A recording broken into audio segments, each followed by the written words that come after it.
I'll launch right into it, but before we go any further, I do have to give a disclaimer. Obviously, everyone knows me here from ICAR and from ODU. And so while I was part of the NCA, I was a chapter lead for the NCA. I am not an employee of the US GCRP, the US Global Change Research Program, or an employee of the federal government. And so my remarks here today are not representative of the federal government. They're reflecting my experience here as ODU's executive director at ICAR and my own representation. We're pretty much required to say that every time. So launching in then, what exactly is the U.S. National Climate Assessment? I know a lot of folks have heard of the IPCC, the Global Intergovernmental Panel on Climate Change, but a lot fewer folks know that the United States is also required under the Global Change Research Act of 1990 to release an assessment on a regular basis of climate change impacts, assessments, responses, and predictions in the United States. This is coordinated through the U.S. Global Change Research Program, which was also established in 1990. And I actually need to update my list here of all of the federal agencies who are party to the US GCRP, because as of December, the Department of Housing and Urban Development, or HUD, is now also a part of US GCRP. And this is on the heels of the Department of Homeland Security and FEMA finally joining US GCRP in early 2023. So we're now up to, I believe, 14 or 15 agencies who are significant parties here to the U.S. Global Change Research Program. The legislative origins for the National Climate Assessment also come out of the Global Change Research Act of 1990. And very specifically, no less than every 4 years, the U.S. GCRP shall prepare a report for Congress and the president that evaluates all of the findings and discusses all of the scientific uncertainties associated with climate change, keeping in mind that in 1990, almost 35 years ago at this point, it was a very, very different world. Climate science was really very focused just on climate science and that emerging science, and we were really only just beginning to get into the social science and the impacts and responses when this act was created. But regardless, it lays out certain sectors that the report must address. It doesn't keep USGCRP from addressing additional sectors, including natural environment, agriculture, energy production, land and water use, transportation, human health, biodiversity. And very specifically, the NCA is supposed to look at both human-induced and natural trends, both past data as well as future projections going out 25 to 100 years. So it is a very large mandate for a very large nation, which means that it is a very large and long report. The first of these was successfully issued in 2001. So if you can do the math from 1990, you can figure out that it took a very long time to establish a process that worked. Part of this is because the assessment is 100% volunteer written. Nobody gets paid to do it. Everybody is basically using up, if their institutions allow them, their own scholarly activity time toward this, or they're doing this on their own on top of their regular job. In the case of a lot of the participating government folks, particularly local and state government, now that there are more local and state government authors involved in the past than there were in the past. So it took a while to get that first report out. And it usually takes more than 4 years to actually get one produced. Again, these are extremely complicated to pull together, keep going, sustain the process between the assessments. Each one is very, very, very detailed.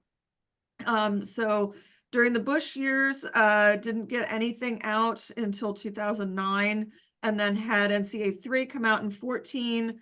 NCA 4 was an experiment in splitting the chapters into a climate science special report and the rest of the National Climate Assessment.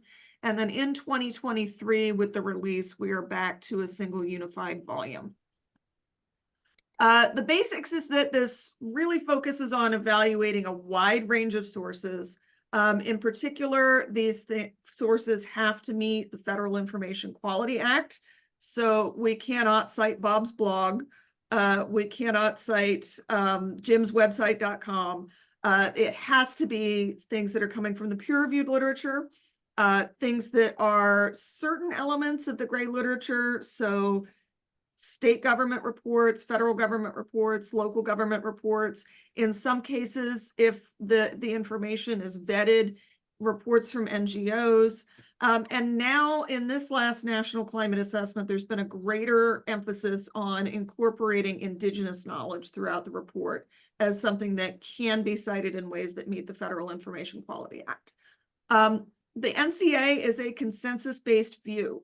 So I'll talk about the process in a few minutes, but it goes through multiple rounds of extremely extensive review. If you have a particularly fringe opinion one way or the other, it will get edited out. And the NCA very, very critically is policy relevant without being policy prescriptive. So this report cannot say we should remove all development from the coastal plain that's vulnerable to 3 feet of sea level rise. This report cannot say we should install electric vehicle charging networks throughout the United States. It can present policies that exist, but it cannot prescribe which of those the US government should take. That power is left within the hands of Congress.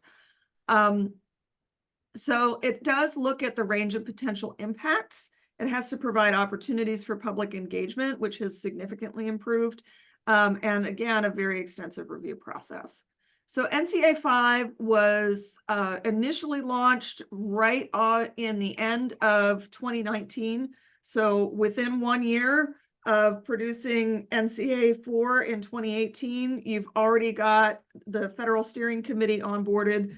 That in and of itself takes about a year to get everybody cleared through the process of approval. So the public call for authors went out in 2020 and the pandemic hit. So it took a minute to get authors selected and onboarded by early 2021. I got my invitation while I was still in North Carolina. I hadn't even moved up to Virginia yet. So it's something where, you know, we're now almost 3 years from that point. Chapter outlines were drafted.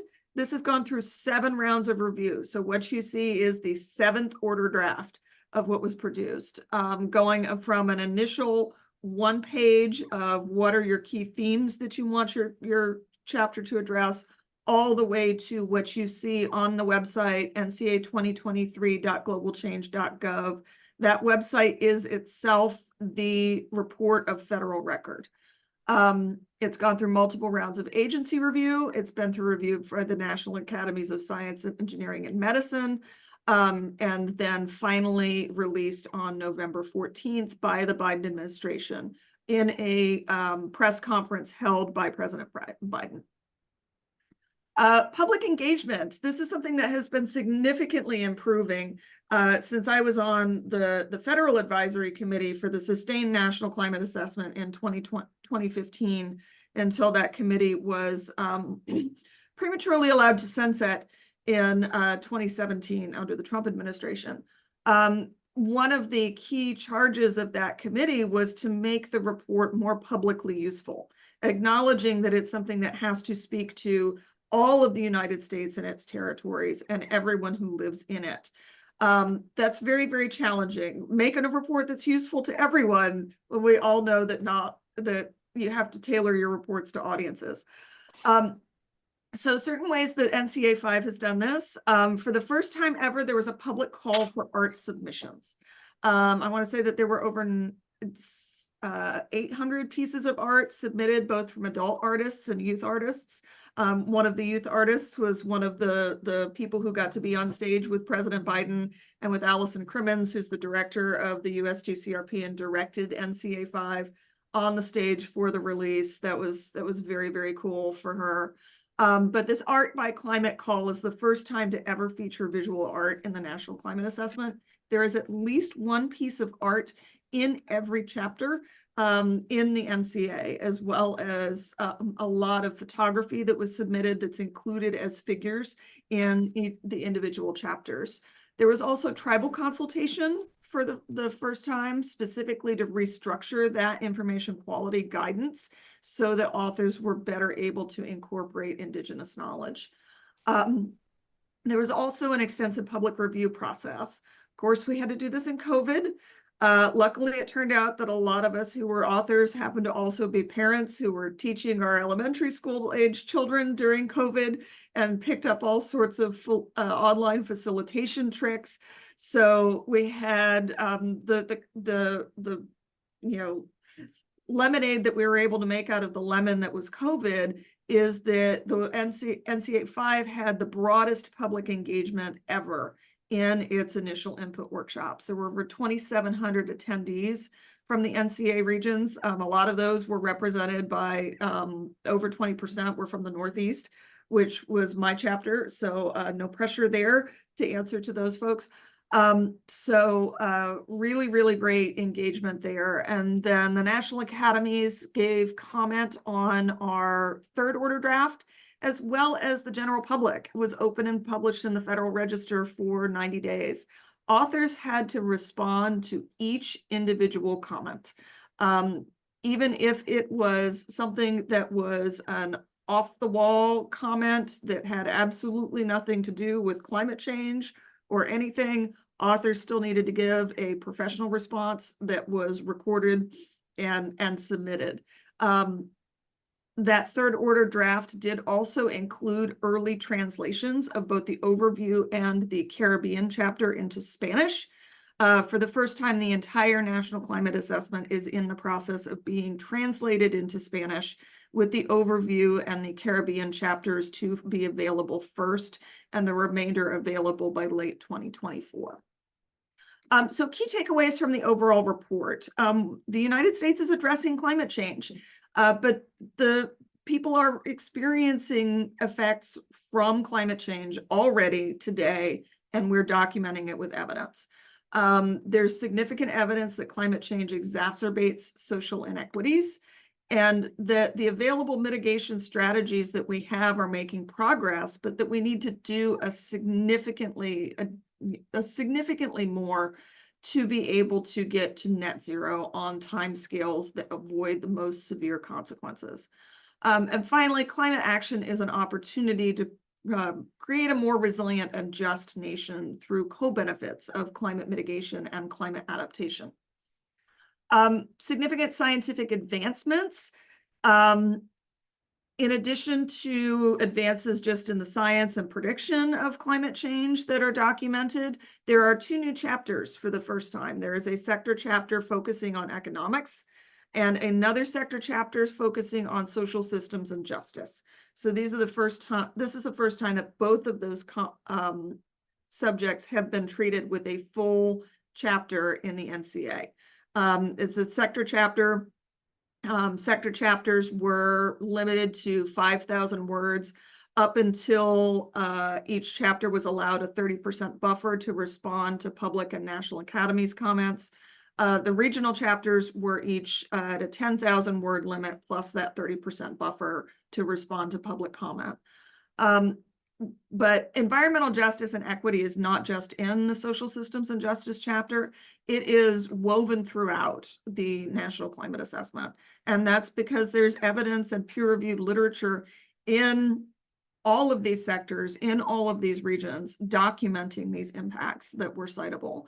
And the other thing that this NCA 5 does is it really highlights this shift from just focusing on the climate science to needing to document what people are doing in response and having things that people are doing in response that we can now document. It's no longer a world of just the early adopters. Pretty much every state now, including some states you wouldn't think, has at least local level action happening on climate change. I talked a little bit about the art by climate. There were 92 pieces that made it into the report. Ada Limon wrote, the poet laureate of the United States, wrote a very, very specific original poem called Startlement for the NCA that is also a part of the NCA public record. If you like podcasts, there are podcasts. So I'm in the second one of the podcasts talking about climate adaptation and the Northeast chapter, but there are 6 of them. You can listen to all of them. And if you like audiobooks, for the first time, you can get the overview chapter on audiobook with the executive summary read by the Deputy Director of NCA 5, Chris Avery. So running through these key messages just really, really quickly. The United States has seen emissions falling despite population and GDP growth. But there is still a lot of room and progress that we need to make. On the adaptation side, their city and state level adaptation plans and actions have increased by 32%. In particular, there's a 14% increase in the number of new state level greenhouse gas mitigation activities. So those activities that are specifically directed at reducing carbon pollution emissions from the atmosphere, as opposed to adaptation actions, which are those things that people are doing to reduce the risks or take advantage of any benefits of climate change. I pulled out the Southeast here in particular, as I think we can all see. Virginia was really only second to Florida in terms of the number of adaptation actions that have been taken. A lot of those were taken prior to 2018. And since 2018, we see acceleration in adaptation actions at the state and local level, not only in Florida, but also in Louisiana and North Carolina. Those are all states that had major infusions of disaster funds. Virginia did not, but it does mean that Virginia has a lot of company in the Southeast. We're no longer the only ones doing things in this space. Virginia really is, on the mitigation side of the House, still the leader in the Southeast in terms of taking proactive action to reduce the harmful impacts of climate pollution. This recent growth in renewable capacity is supported by falling costs of renewable energy technologies and low carbon energy technologies. And recent legislation is expected to increase that deployment, but there's still a lot of room that we need to go. We know that people are experiencing risks from these extreme events, and these interact with other stressors. So it's never just climate change. It's also climate change interacting with social factors, economic factors, land use change factors, and development, leading to these cascading failures. So the billion-dollar disaster metric, while that's an imperfect metric, is still a metric that we can use. And we see that shifting over time.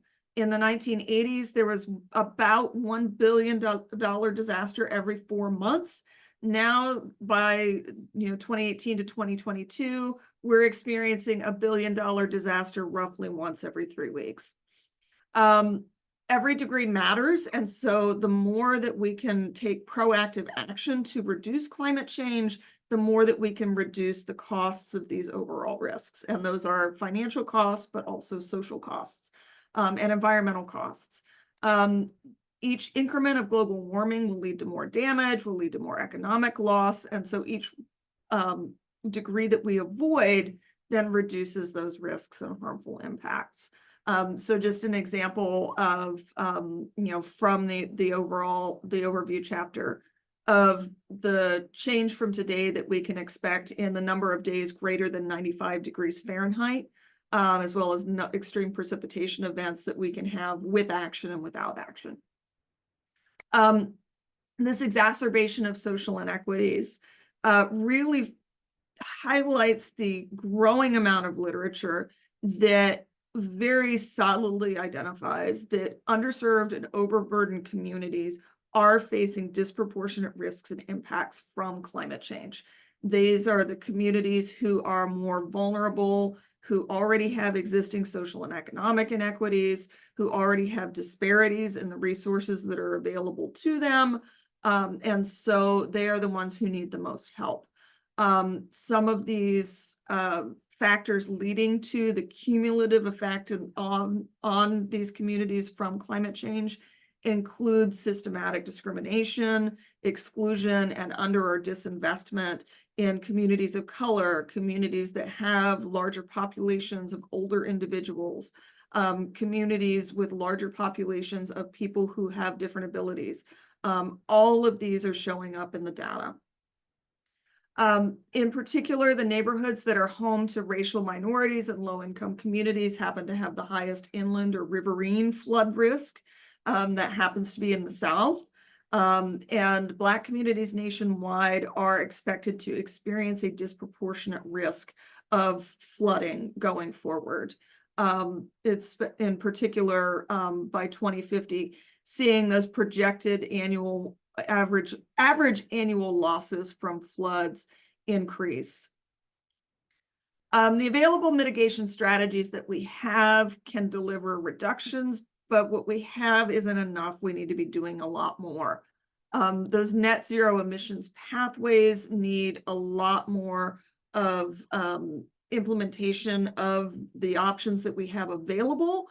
Also need us to make progress in terms of making these options more cost effective to improve that adoption nationwide. And while adaptation and mitigation have advanced, there's a real challenge that a lot of adaptation so far is just tinkering around the edges. So telling people to use air conditioning during heat waves versus completely redesigning the way that we look at and plan and build cities and permit development in cities. That's a difference between an incremental action and a real transformative action that gets more to the root cause of the problem and does not rely on, again, reinforcing those social inequities, like who can afford air conditioning, who has homes that are retrofitted for energy efficiency. Elevating homes above floodwaters is another example of something that is an incremental action versus deliberative efforts to specifically direct development away from flood-prone areas. Those transformative actions have a greater potential to strengthen resilience and advance equity, assuming that they are done with equity in mind. And all of these things have additional benefits. It's not just benefiting climate change, it's also benefiting the number of jobs that are available, human health and improving human health, economic benefits. Yes, if you're a student, you can go out into the private sector and you can start thinking about what is a business that provides resilience or adaptation services, or a business that provides sustainability and greenhouse gas mitigation services. The local governments are not the only ones who are going to need to act. It's also going to be individuals. So who's going to provide those services? All of these are have the ability to improve our well-being, strengthen resilience, and improve the economy. And a just transition then is something that really gets talked about, I think, for the first time in depth in the National Climate Assessment. And the idea that as we are moving forward, as we are creating jobs, as we're making, low carbon energy more affordable, as we're reducing air pollution, that these benefits need to accrue to everyone, but especially to people who are the first and worst affected. So making sure that we're including multiple worldviews, multiple cultures, and keeping all of these in mind and authentically having people participating at the table, not just invited to the meeting to be in the room as these solutions are being crafted. So I want to talk about two regional sections really quickly. The Southeast, because physically Virginia is in the Southeast, and the Northeast, which is my chapter, because traditionally, if you'll notice the geography of the National Climate Assessment, it splits the Chesapeake Bay watershed. So the majority of the rest of the Chesapeake Bay watershed is actually in the Northeast chapter. And so traditionally, if one chapter or the other is not told, thou shalt Chesapeake Bay, nobody remembers to do it. So it's usually the Northeast. So if everybody's going, why is this Virginia chick doing the Northeast chapter? That's why, because of the coastal connections. I also, in my previous years, had projects that I worked in Maryland and Maine and a couple of other places. So was a good fit. But it does mean that Virginia is that transition area because Maryland and Washington, D.C. are in the Northeast chapter. The rest of the land base of the Chesapeake Bay is in the Northeast chapter.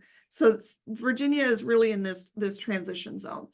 So the Southeast chapter was led by Jeremy Hoffman.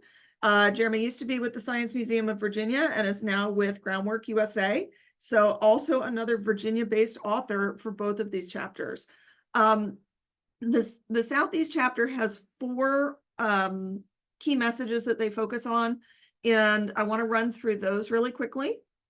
The first is that regional growth has a role in increasing climate risk. The Southeast population is really continuing to grow, and make sure I flip forward to my notes here. And the Southeast actually saw the land cover equal to about 1.7 million football fields convert from forested to developed between 1985 and 2019. That was more than any other region in the National Climate Assessment. And as this urbanized land cover is expected to increase more than another 9% by 2060, based on those trends from 1990 to 2010, we really see this climate change plus land use change as the biggest driving interacting factor in the Southeast. Historically, the Southeast has had more billion-dollar events than the rest of the country. There's been multiple hurricanes since 2018. One of the figures in the chapter maps all of them out. Even then, there's considerable regional variation within the Southeast of whether or not people think that climate change is ever going to personally harm them. So it makes it challenging to get things done. The inland and coastal flooding are huge risks, and these are inequitably distributed throughout the Southeast because of not just the climate factors, but also the human factors. So land cover change, social and economic policies. The phrase, we're all in the same storm, but we're not all in the same boat is very, very true throughout the Southeast. And areas that are currently populated by communities of color, which also have extremely high populations of renters, are going to be facing a lot of the disproportionate flood risk throughout the Southeast. Our infrastructure is generally built to a past design standard. And so, it's a real challenge for engineering to try to estimate the intensity, duration, and frequency in the future with what climate models can provide, but then turn that back into, and you need to pay to make this culvert exactly this size. It's something that is very, very challenging. And right now in the Southeast, that challenge is compounded by a state-by-state approach to adaptation. This means that one state is doing it one way, another state's doing it another way. They may be using different scientific approaches. They're not necessarily collaborating to get economies of scale. I think, an example that we actually have in the Southeast and Northeast that wasn't documented enough time to be put in here is the collaboration between the departments of transportation in North Carolina, Virginia, Maryland, and Delaware to try to get NOAA's Atlas 15 updated, Atlas 14 for the region updated for transportation design. That's something that didn't get completed in enough time to make the cutoff, but it's an example of what really needs to happen so we don't have this patchwork. And the adaptation plans in the Southeast are less comprehensive than in other regions. Climate change is worsening health and widening human health and widening human inequities. Again, in the Southeast, there are so many underlying health issues that go all the way back to those historic inequities that we have due to racism in the Southeast. Extreme heat affects everyone, but not everyone can afford an air conditioner. So that's one example of, and also air conditioners are really, really tough to run. So while the Southeast has some of the lowest energy rates in the United States, the Southeast households also pay the country's highest energy bills. So even if the rates are lower, people are using so much energy on air conditioning and other things that they're actually paying more than in other regions. There's more blackout events that are increasing due to this energy demand plus extreme events.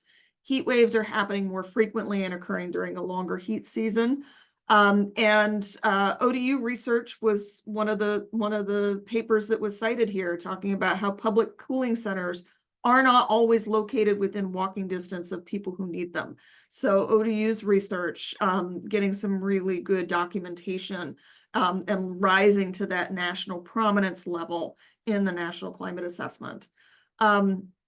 It talks a little bit about harmful algal blooms. This one in particular I wanted to bring up because I know Dr. Youssef and others have been working on air quality in the Hampton Roads region. And this is one of the places where climate change is actually threatening the improvements that we've made through the Clean Air Act, because it creates more favorable conditions, both for smog and wildfire, on top of the pre-existing amounts of this particulate matter, PM 2.5, that we have from anthropogenic pollutants and from vegetation in the Southeast. So the Southeast is projected to have the highest number of premature deaths due to climate-induced increases in PM 2.5. And you can, if you look really, really closely, you can see a little bit of that modeling pop out in Southeastern Virginia and the Hampton Roads region. Climate change disproportionately damages Southeastern jobs, households, and economic security. Basically, it's summed up as less money, more problems. And so you're going to have even less money to spend and spread it out and even more problems. We used to say when I was in the North Carolina Office of Recovery and Resiliency, and people would say to us, "Oh, you got this $162 million HUD award." Like, that's a ridiculous amount of money. And you go, yeah, it's like trying to spread a very tiny piece of butter on an extremely large piece of toast. That's what the Southeast is really facing economically. We're talking about, as this rapid development is occurring, we're also seeing rural residents have increasingly isolated and in economic decline as people are moving to the urban areas, and the tension between urban and rural. Fishing communities facing threats to their fishing infrastructure and changes in where fish live, affecting the stock and where they can be caught. Ports, river, rail, and road networks are all at risk. Proactive adaptation can specifically offset some unplanned disruption to this.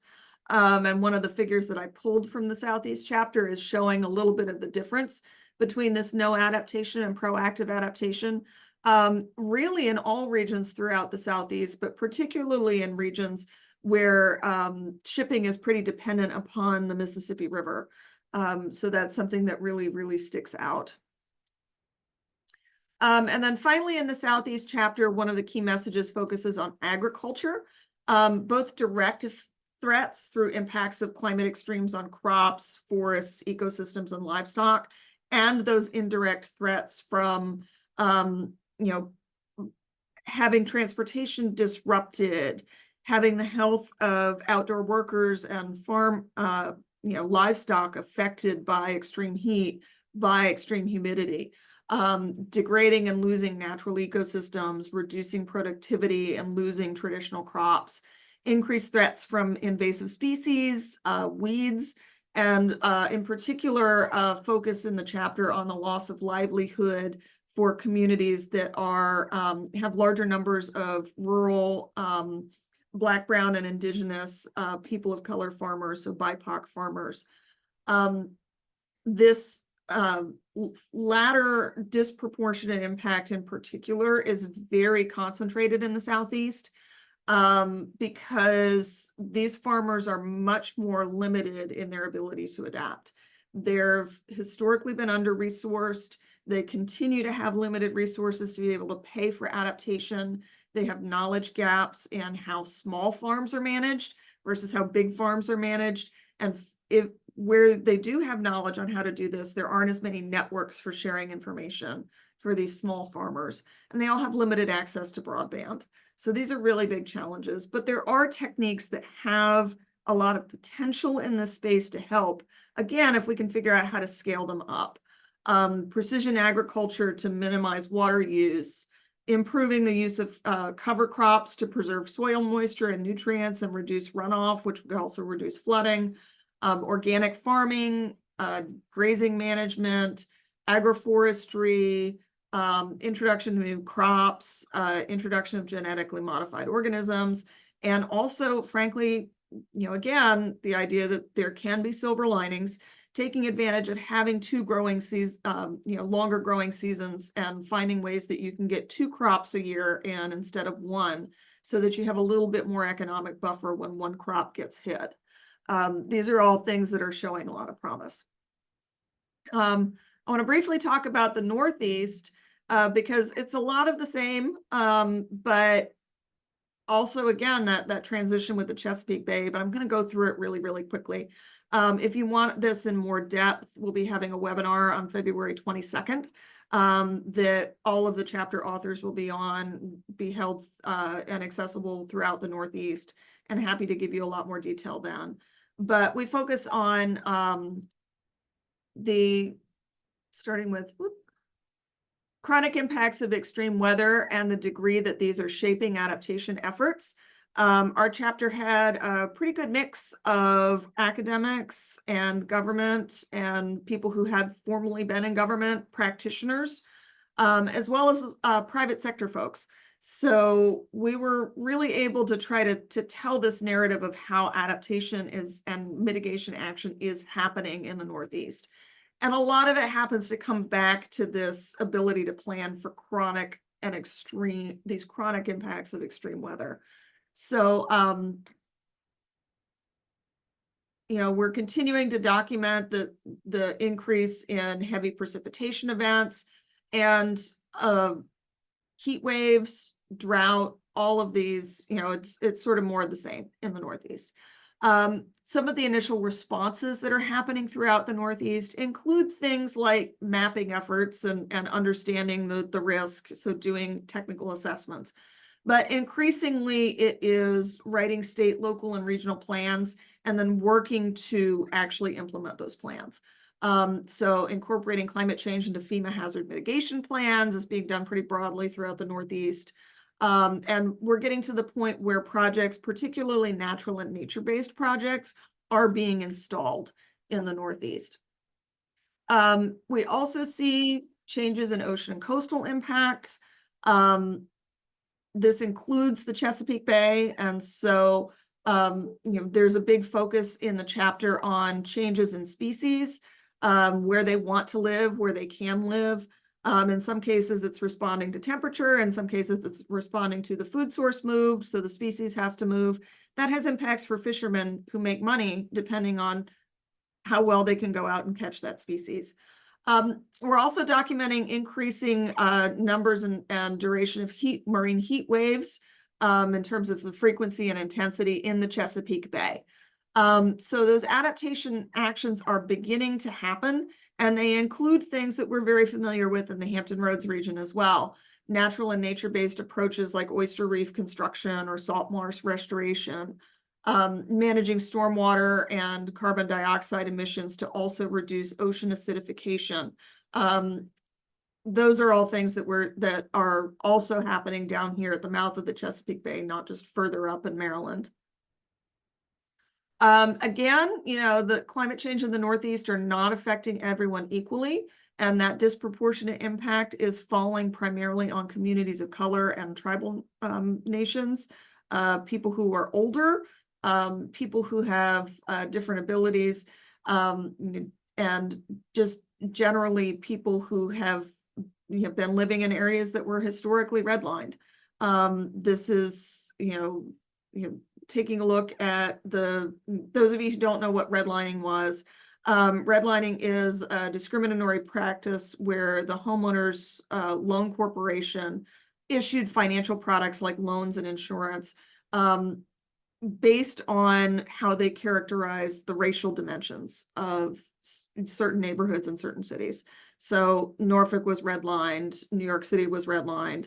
All of these communities, we still see the legacies of these land use developments today based on how financial companies incentivized or disincentivized development in certain neighborhoods. And so relative to non-red line neighborhoods, historically red line neighborhoods in the Northeast show these consistent patterns of elevated land surface temperatures.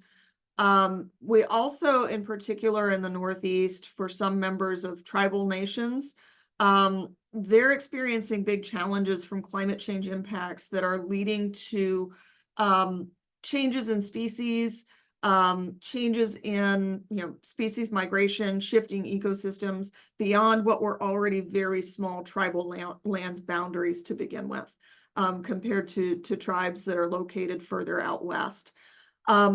And local efforts to improve equity and climate adaptation are improving, but they're still pretty uneven. We see some efforts to incorporate indigenous knowledge, particularly in tribal plans. And there are some plans that are specifically paying more attention to things like distributive equity, but in other places, representation of these communities is really, really lacking at the adaptation table, and there's a lot of improvement that can be made there. If you are a climate adaptation nerd, we included a table in Key Message 21.4 just for you.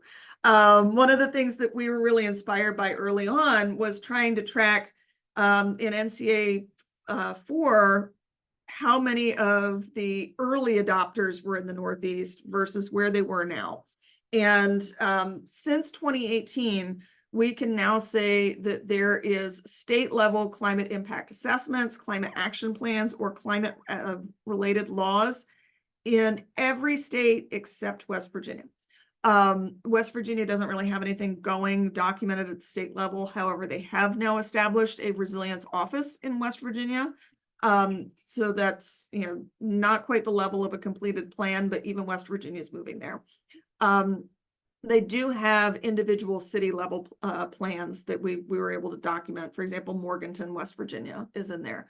But climate adaptation and climate mitigation planning are much more widespread throughout the Northeast. And these ambitious emissions targets have been set forward, but meeting those goals is going to be a challenge. Why? Another first for the NCA in one of the regional chapters. We focused an entire key message on how people are paying for it because nothing happens for free. So Sean O'Rourke, who was the leader of the Rhode Island Green Infrastructure Bank and is now with Quantified Ventures, and Mark Bove from Munich Re Reinsurance Company worked on this particular message, tried to track back what's being done for financing both at the government level as well as at the individual and private sector level. I said I was going to talk about gaps. This is a big one in the research literature. We know that there is a lot of adaptation happening. It's not necessarily being documented in sources that are meeting the Federal Information Quality Act. So, in a lot of our informal conversations, we know that private companies are doing this. If they view this as a competitive advantage over their competitors, they're not going to go publish it in the peer-reviewed literature, which means it's difficult to grab that knowledge and share it with other private companies that could benefit. So this was a really challenging key message to write. But another valuable piece that has been gotten quite a bit of increasing media in light of the New England floods in the fall, the devastation in New England over the last couple weeks again, particularly up in Maine, is the rate of flood insurance, National Flood Insurance Program uptake within the Northeast. As you can see, most of the places with the highest percentage of covered housing units in the Northeast are concentrated along the coast. We know that flooding happens inland, Ellicott City, Maryland, anywhere in Vermont. These are all places that have experienced flooding again and again and again. Western Pennsylvania, and these are areas that have very, very low uptake. There are very few funding resources available to private homeowners, and so flood insurance is one of the few things where at least if you get a flood, you have some availability of funds, even though it's not going to be enough to make you whole. Really quickly, and then leave a couple minutes for questions. There are lots of NCA 5 resources. Everything is in the process of being turned into a PDF, very, very slowly. So, and those Spanish translations I mentioned earlier are coming soon. There is also an atlas for the first time. So if you have ever been stymied by the lack of the ability to downscale climate data to the county level to use it in your work, the National Climate Assessment now has you covered.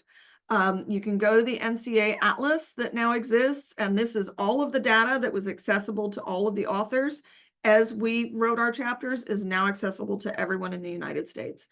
And it's not just temperature and average rainfall, which is what a lot has been, available in the past for those. It specifically looks at key thresholds. So if you want to look at what is the change in the wettest day of the year in Norfolk, you can go and you can pull that data and you can compare it to everywhere else in Virginia or everywhere else along the mid-Atlantic coast. So you can select different climate scenarios, you can select impact relevant variables that are useful to you, and now pull that data.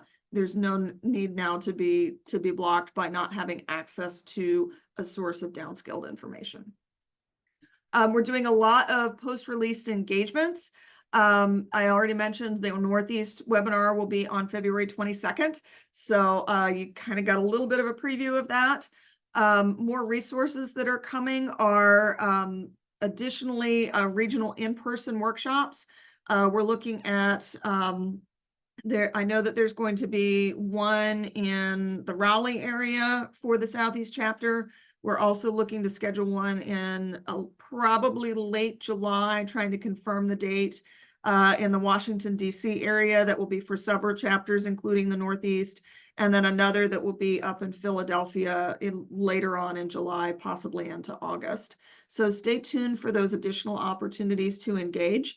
And with that, I will pop up my citation for the chapter and my contact information.